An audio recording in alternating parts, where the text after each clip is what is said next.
Once upon a midnight dreary, while I pondered, weak and weary, over many a quaint and curious volume of forgotten lore, while I nodded, nearly napping, suddenly there came a tapping, as of someone gently rapping, rapping at my chamber door.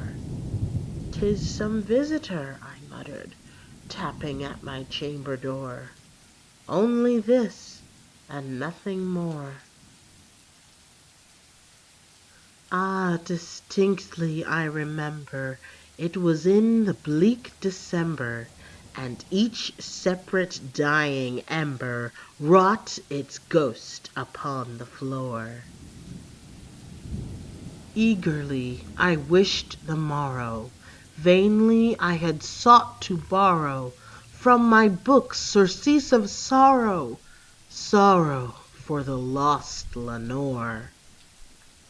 For the rare and radiant maiden, whom the angels named Lenore, nameless here for evermore.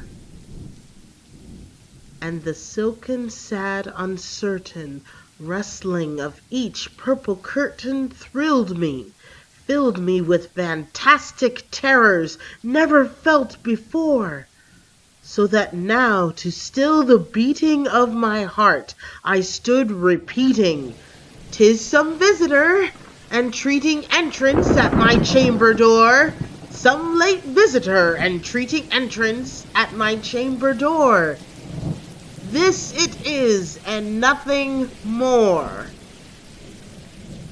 Presently my soul grew stronger, hesitating then no longer. "Sir," said I, "or madam, truly your forgiveness I implore. But the fact is I was napping, and so gently you came rapping, and so faintly you came tapping, tapping at my chamber door, that I scarce was sure I heard you. Here I open wide the door. Darkness there, and nothing more." Deep into that darkness peering, long I stood there wondering, fearing, doubting, dreaming dreams no mortal ever dared to dream before. But the silence was unbroken, and the darkness gave no token, and the only word there spoken was the whispered word, "Lenore." This I whispered, and an echo murmured back the word, "Lenore." Merely this, and nothing more. Back into the chamber turning, all my soul within me burning, soon again I heard a tapping, somewhat louder than before. "Surely," said I, "surely that is something at my window lattice. Let me see, then, what thereat is, and this mystery explore. Let my heart be still a moment, and this mystery explore. 'Tis the wind, and nothing more." Open here I flung the shutter, when with many a flirt and flutter, in there stepped a stately raven of the saintly days of yore. Not the least obeisance made he, not a minute stopped or stayed he, but with mine of lord or lady perched above my chamber door, perched upon the bust of Pallas just above my chamber door, perched and sat, and nothing more. Then this ebony bird beguiling my sad fancy into smiling, by the grave and stern decorum of the countenance it wore, "Though thy crest be shorn and shaven, thou," I said, "art sure no craven, ghastly grim and ancient raven wandering from the nightly shore.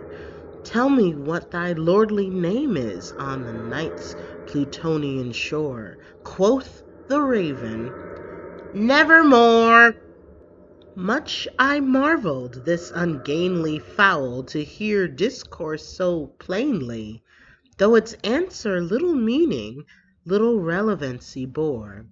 For we cannot help agreeing that no living human being ever yet was blessed with seeing bird above his chamber door, bird or beast upon the sculptured bust above his chamber door, with such a name as Nevermore. But the raven, sitting lonely on the placid bust, spoke only that one word, as if his soul in that one word he did outpour. Nothing farther than he uttered, not a feather than he fluttered, till I scarcely more than muttered, "Other friends have flown before, on the morrow he will leave me, as my hopes have flown before." Then the bird said, "Nevermore!"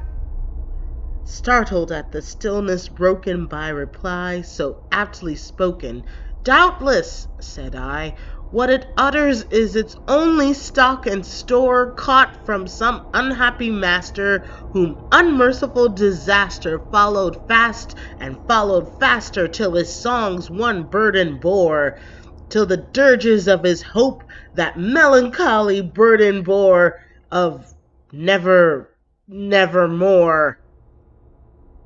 But the raven, still beguiling all my fancy into smiling, straight I wheeled a cushioned seat in front of bird and bust and door.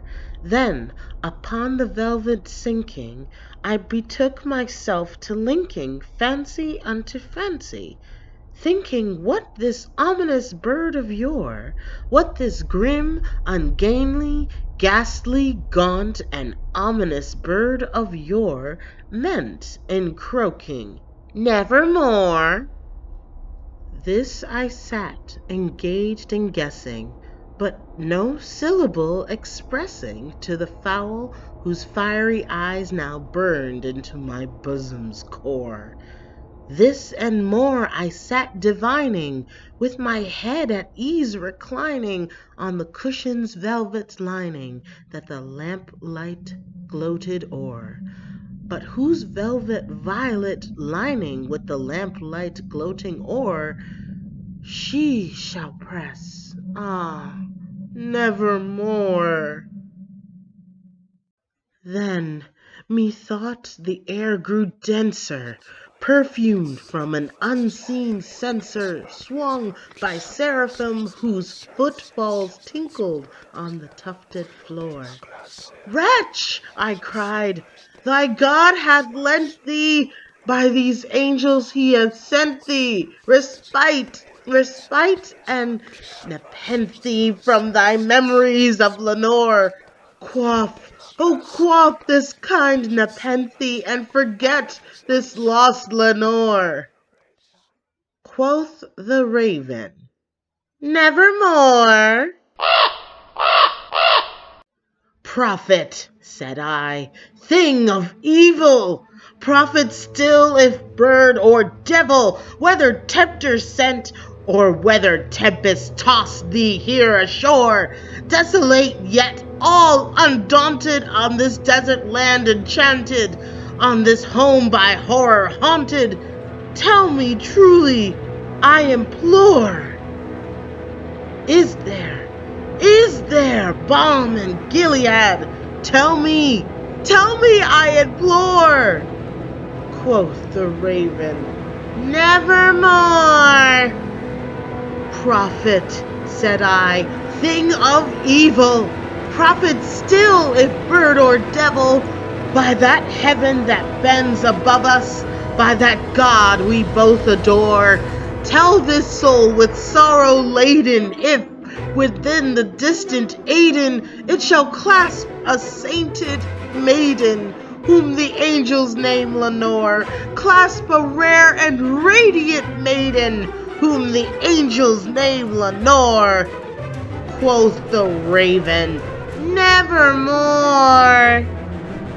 "Be that word our sign of parting, bird or fiend, I shrieked, upstarting.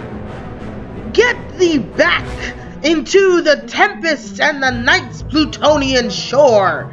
Leave no black plume as a token of that lie thy soul hath spoken. Leave my loneliness unbroken, quit the bust above my door. Take thy beak from out my heart, and take thy form from off my door. Quoth the raven, nevermore.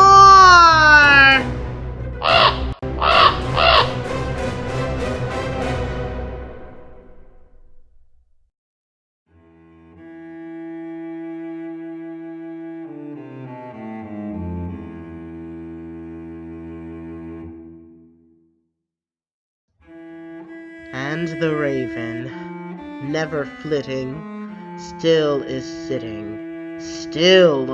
sitting on the pallid bust of Pallas just above my chamber door. And his eyes have all the seeming of a demon's that is dreaming, and the lamplight o'er him streaming throws his shadow on the floor. And my soul from out that shadow that lies floating on the floor shall be lifted nevermore.